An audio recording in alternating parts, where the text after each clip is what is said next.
കോട്ടയത്തെ സർക്കാർ നഴ്സിംഗ് കോളേജിലെ വിദ്യാർത്ഥികളെ അതിക്രൂരമായ റാഗിങ്ങിന് ഇരകളാക്കുന്ന ദൃശ്യങ്ങൾ പുറത്ത്. അതിക്രൂര ദൃശ്യങ്ങളായതിനാലും പോലീസിന്റെ അഭ്യർത്ഥന മാനിച്ചും 24 ഇവ പൂർണ്ണമായും സംപ്രേഷണം ചെയ്യുന്നില്ല. ജൂനിയർ വിദ്യാർത്ഥിയെ കട്ടിലിൽ കെട്ടിയിട്ട് കോമ്പസ് കൊണ്ട് കുത്തി മുറിവേൽപ്പിക്കുന്ന ഭയാനക ദൃശ്യങ്ങളാണ് പുറത്തു വന്നത്.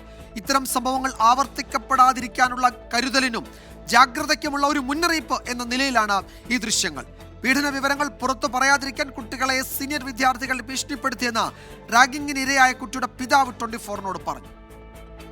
അത്രയ്ക്ക് ഭീഷണിയും അത്രയ്ക്ക് ഇതുമായിരുന്നു. അവർ പേടിപ്പിച്ചിരിക്കുകയായിരുന്നു. അവര് സ്കൂൾ ടീച്ചറോട് പറഞ്ഞില്ല, വാർഡനോട് പറഞ്ഞിട്ടില്ല, പിന്നെ രക്ഷിതാക്കളോട് പറഞ്ഞിട്ടില്ല. അപ്പം അവര് സഹികെട്ടാണ് ടീച്ചറിനോട് നമ്മളോട് പറഞ്ഞത്. എന്ന് പറഞ്ഞാൽ വേദന കൊണ്ടും മനസ്സുകൊണ്ടും എല്ലാം കൊണ്ടും തകർന്നു കഴിഞ്ഞാൽ നമ്മളോട് ഈ വാക്ക് പറയുന്നത്.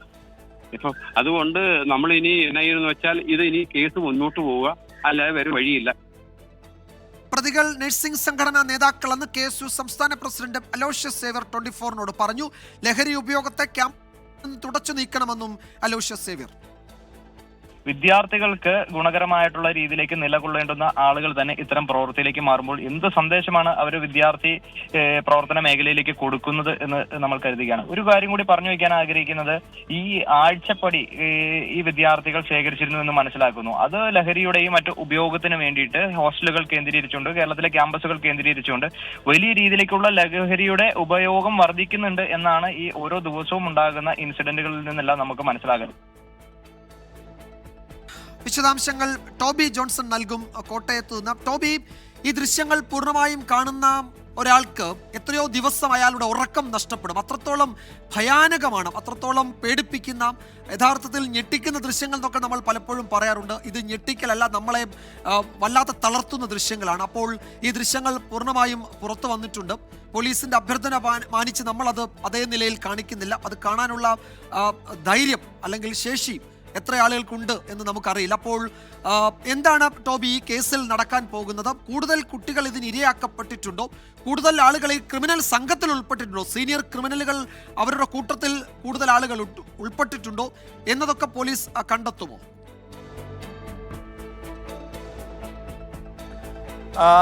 തീർച്ചയായിട്ടും വിജയകുമാർ, ആദ്യം തന്നെ വിജയകുമാർ സൂചിപ്പിച്ചതുപോലെ തന്നെ ഈ ദൃശ്യങ്ങൾ അത് എങ്ങനെ ഒരു സാധാരണക്കാരന് കാണാൻ പറ്റാത്തൊരു കാര്യമാണ്.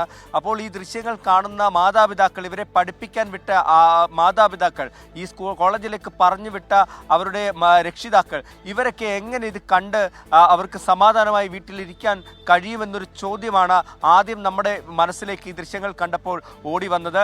എന്തായാലും ആദ്യം നമ്മൾ ഈ വാർത്ത റിപ്പോർട്ട് ചെയ്തപ്പോൾ ഒരു സാധാരണ ഒരു റാഗിങ് അല്ലെങ്കിൽ ഒരു കോളേജിൽ നടന്ന ഒരു റാഗിങ് എന്നായിരുന്നു ആദ്യം നമുക്കൊരു റിപ്പോർട്ട് ലഭിച്ചത്. അതിൻ്റെ അടിസ്ഥാനത്തിൽ നമ്മൾ ഗാന്ധിനഗർ SHO ആയിട്ടുള്ള ശ്രീജിത്ത് സാറിനെ ബന്ധപ്പെട്ട് എന്താണ് സംഭവിച്ചതെന്ന് അന്വേഷിച്ചു. അപ്പോഴാണ് ഇതിൻ്റെ യഥാർത്ഥമായിട്ടുള്ള ഒരു ഗ്രാവിറ്റി അദ്ദേഹം പറഞ്ഞത്. അതായത് സാധാരണ ഒരു റാഗിങ് അല്ല, അതിനപ്പുറത്തേക്ക് ക്രൂരമായിട്ടുള്ള പീഡനങ്ങൾ നടന്നിട്ടുണ്ട് എന്നുള്ളൊരു വിവരമാണ് അദ്ദേഹത്തിൽ നിന്നും നമുക്ക് ലഭിച്ചത്. അത് കഴിഞ്ഞ് കോട്ടയം SP-യുമായി നമ്മൾ സംസാരിച്ചു. അപ്പോൾ അദ്ദേഹവും പറഞ്ഞത് ഇത്തരത്തിൽ ക്രൂരമായിട്ടുള്ള ചില സംഭവങ്ങൾ ഉണ്ടായിട്ടുണ്ട് എന്ന് തന്നെയാണ്. അതിനുശേഷമാണ് ഇന്ന് ഈ ദൃശ്യങ്ങൾ പുറത്തു വന്നത്. ദൃശ്യങ്ങൾ പുറത്തു വരുമ്പോൾ അവർ പറഞ്ഞത് അതുപോലെ തന്നെ അതിലെല്ലാം ഉണ്ട്. അതായത് ഒരു വിദ്യാർത്ഥിയുടെ കൈയും കാലും കെട്ടിയിട്ടിരിക്കുകയാണ് കട്ടിലിൽ. അതിനുശേഷം കോമ്പസ് ഉപയോഗിച്ച് ശരീരത്തിൽ കുത്തി മുറിവേൽപ്പിക്കുകയാണ്. ആ മുറിവേറ്റ് ഈ വിദ്യാർത്ഥി കരയുമ്പോൾ ആ വിദ്യാർത്ഥിയുടെ വായിലേക്ക് ലോഷൻ പോലെ ഒരു ക്രീമോ മറ്റോ ഒഴിക്കുന്നു. ഈ മുറിവുകളിൽ ക്രീമുകൾ ഒഴിക്കുന്നു. ഈ ക്ലിപ്പുകൾ ഉപയോഗിച്ച് ശരീരത്തിലെല്ലാം കുത്തിവെക്കുന്നു. അതുപോലെ തന്നെയാണ് ഏറ്റവും ഒടുവിൽ ഈ ഡംബലുകൾ ഈ ജനനേന്ദ്രിയത്തിൽ എടുത്തു വെച്ച് പരിക്കേൽപ്പിക്കുന്നത്. അങ്ങനെ വളരെ ക്രൂരമായിട്ടുള്ള, അല്ലെങ്കിൽ ഒരു സാധാരണക്കാരനായ മനുഷ്യനെന്നല്ല ആർക്കും ഈ ദൃശ്യങ്ങൾ കണ്ടാൽ ഒരുപക്ഷെ ഉറങ്ങാൻ കഴിയുമെന്ന് നമുക്ക് തോന്നുന്നില്ല. അത്രത്തോളം ക്രൂരമായിട്ടുള്ള പീഡനങ്ങൾ തന്നെയാണ് ആ ഹോസ്റ്റൽ മുറിയിൽ നടന്നത് എന്നുള്ള കാര്യത്തിൽ യാതൊരു സംശയവുമില്ല. 6 പേരാണ് ഇതുമായി ബന്ധപ്പെട്ട് ഈ കോളേജിൽ ഈ ബാച്ചിലുള്ളത്. 6 ആൺകുട്ടികളാണ്. ആ 6 പേരും പരാതി നൽകിയിട്ടുണ്ട്. അതിൽ ഒരു കുട്ടിയുടെ ദൃശ്യങ്ങളാണ് ഇത് പകർത്തിയിട്ടുള്ളത്. അങ്ങനെ മറ്റു ദൃശ്യങ്ങളും ഇവർ തന്നെ, ഈ പ്രതികൾ തന്നെ മൊബൈലിൽ പകർത്തിയിട്ടുണ്ട് എന്നാണ് നമുക്ക് അറിയാൻ കഴിയുന്നത്. അതിനപ്പുറത്തേക്ക് കൂടുതലായിട്ടുള്ള വിദ്യാർത്ഥികൾക്ക് ഇത്തരത്തിലുള്ള പീഡനങ്ങൾ ഏറ്റിട്ടുണ്ടോ എന്നതടക്കമുള്ള കാര്യങ്ങൾ പോലീസ് അന്വേഷിക്കുകയാണ്. 3 മാസമായി ഇത്തരത്തിലുള്ള ചില റാഗിങ് അവിടെ നടക്കുന്നുണ്ടായിരുന്നു. നവംബർ മാസം മുതൽ തുടങ്ങിയതാണ്. പണപ്പിരിവായിരുന്നു ഏറ്റവും പ്രധാനം. അതായത് മദ്യപിക്കുന്നതിന് വേണ്ടി ആഴ്ച തോറും 800 രൂപ വീതം ഇവർ പിരിവ് മേടിച്ചിരുന്നു.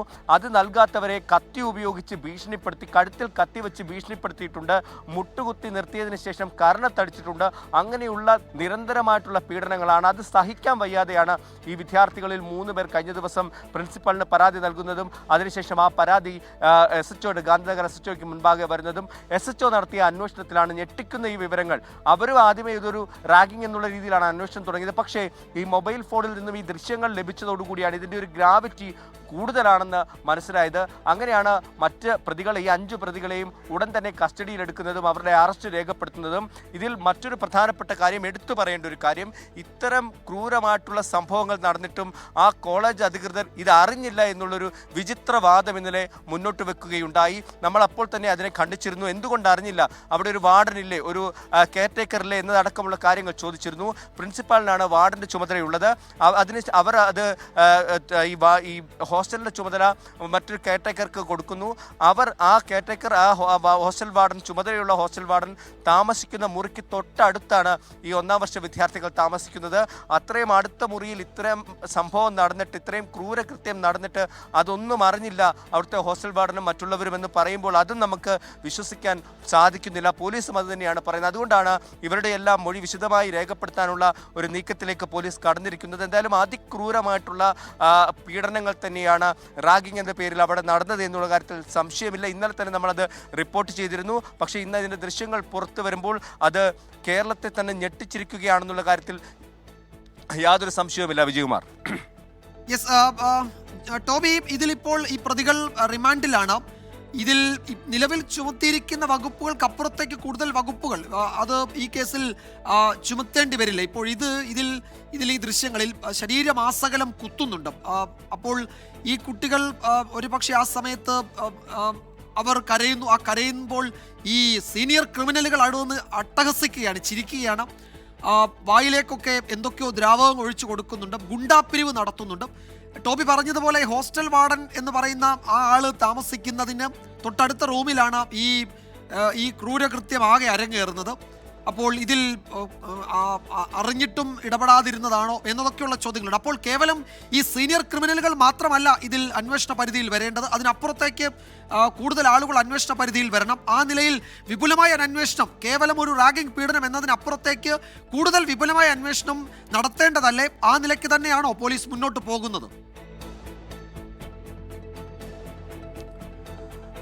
വിജയകുമാർ, അങ്ങനെ തന്നെയാണ് പോലീസ് മുന്നോട്ട് പോകുന്നത്. അതായത് സാധാരണ ഒരു റാഗിംഗ് എന്ന് പറഞ്ഞ് തള്ളിക്കളയാൻ പോലീസും തയ്യാറല്ല. അതിനുള്ളൊരു പ്രധാനപ്പെട്ട കാരണം ഈ ദൃശ്യങ്ങൾ തന്നെയാണ്. ആ ദൃശ്യങ്ങൾ കണ്ടപ്പോൾ SHO പറഞ്ഞത് തന്നെ അതാണ്.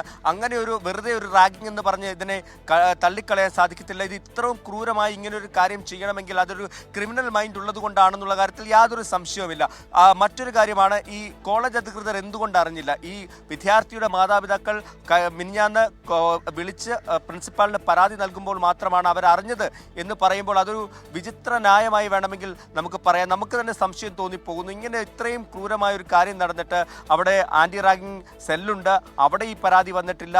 മറ്റ് അധ്യാപകരുണ്ട്, അവരോട് പരാതി പറഞ്ഞിട്ടില്ല. അപ്പോൾ ഇത്തരത്തിലുള്ള പരാതികളൊന്നും വരാതിരുന്നത് എന്തുകൊണ്ട് എന്നുള്ളൊരു ചോദ്യം ബാക്കിയാകുന്നുണ്ട്. പോലീസ് പറയുന്നത് അതിശക്തമായിട്ടുള്ള ഭീഷണി ഉണ്ടായിരുന്നു എന്നാണ്. എങ്കിൽ പോലും സുഹൃത്തുക്കളോടക്കം ഇക്കാര്യങ്ങൾ പങ്കുവെക്കേണ്ടതല്ലേ എന്നൊരു സംശയമുണ്ട്. മനഃപൂർവ്വം മൂടി വെച്ചിട്ടുണ്ടോ എന്നുള്ള കാര്യമടക്കം പോലീസ് പരിശോധിക്കുന്നുണ്ട്. വിശദമായിട്ടുള്ള അന്വേഷണം, മൊഴിയെടുക്കൽ എല്ലാം നടക്കും. അതായത് ഈ 5 പേരെ പ്രതി ചേർത്തത് മാത്രമല്ല, അതിനപ്പുറത്തേക്ക് ഏതെങ്കിലും വിദ്യാർത്ഥികൾക്ക് ഇത്തരത്തിലുള്ള റാഗിങ്ങിന് ഇരയാകേണ്ടി വന്നിട്ടുണ്ടോ മുൻപും എന്നതുള്ള കാര്യം പരിശോധിക്കുന്നുണ്ട്. അതോടൊപ്പം തന്നെ ഈ 5 പേർക്ക് അപ്പുറത്തേക്ക് കൂടുതൽ പ്രതികൾ ഈ കേസിൽ ഉൾപ്പെട്ടിട്ടുണ്ടോ എന്നതടക്കമുള്ള കാര്യങ്ങൾ പോലീസ് പരിശോധിക്കുന്നുണ്ട്. എന്തായാലും വിശദമായിട്ടുള്ള അന്വേഷണത്തിലേക്ക് തന്നെയാണ് ഇപ്പോൾ ഗാന്ധിനഗർ പോലീസ് കടന്നിട്ടുള്ളത്. ഈ പ്രതികൾ ഇപ്പോൾ റിമാൻഡിലാണ്. അവരെ കസ്റ്റഡിയിൽ വാങ്ങി തെളിവെടുപ്പ് നടത്തും. കൂടുതൽ വിശദമായിട്ടുള്ള ചോദ്യം ചെയ്യലിലേക്ക് എല്ലാം പോകും. എന്തായാലും കേരളത്തിൽ കേട്ടുകേഴ്വിയില്ലാത്ത അല്ലെങ്കിൽ മുൻപ് കണ്ടിട്ടില്ലാത്ത ശരി ടോബി, എന്തായാലും വളരെ പ്രധാനപ്പെട്ടത് തന്നെയാണ്. ഒരു പരിഷ്കൃത സമൂഹത്തിൽ എങ്ങനെയാണ് ഇത്തരം നടപടികൾ വകവെച്ചു കൊടുക്കാൻ കഴിയുക, അംഗീകരിക്കാൻ കഴിയുക എന്നറിയില്ല. തന്നെയുമല്ല, ഇവരൊക്കെ നഴ്സിംഗ് സ്റ്റുഡൻസ് ആണ്. നാളെ ആശുപത്രികളിലൊക്കെ നഴ്സുമാരായി ജോലി ചെയ്യേണ്ടവരാണ്. അപ്പോൾ ഇവരുടെയൊക്കെ അടുത്തായിരിക്കും നമ്മൾ പല ആവശ്യങ്ങൾക്കും ആരോഗ്യ പ്രശ്നങ്ങളിൽ സമീപിക്കാൻ പോകുന്നത്. അപ്പോൾ ആരോഗ്യ പ്രവർത്തകർ എന്ന ലേബലിൽ ഇവർ അവിടെ ഉണ്ടാകും. ഇവരുടെ മുന്നിലേക്ക് നമ്മളൊക്കെ പോകേണ്ടവരാണ് എന്നതുകൂടി ഈ ദൃശ്യങ്ങൾ ആശങ്കയോടെ കാണാൻ നമ്മളെ പ്രേരിപ്പിക്കുന്നുണ്ട്. നിലവിൽ സസ്പെൻഡ് ചെയ്തിട്ടേ ഉള്ളൂ. ഇവർ നേഴ്സായി അല്ലെങ്കിൽ ഈ വിദ്യാഭ്യാസം തുടർന്ന് പഠിക്കണം, അതിനൊക്കെ ഇവർ യോഗ്യരാണോ എന്നതൊക്കെ ആ വകുപ്പ് തീരുമാനിക്കട്ടെ. എന്തായാലും സമഗ്രമായ സമ്പൂർണ്ണമായ അന്വേഷണം വിഷയത്തിൽ ഉണ്ടാകുമെന്ന് നമുക്ക് പ്രതീക്ഷിക്കാം. ടോബി ജോൺസനാണ് വിശദാംശങ്ങൾ നൽകിയത് കോട്ടയത്ത് നിന്ന്.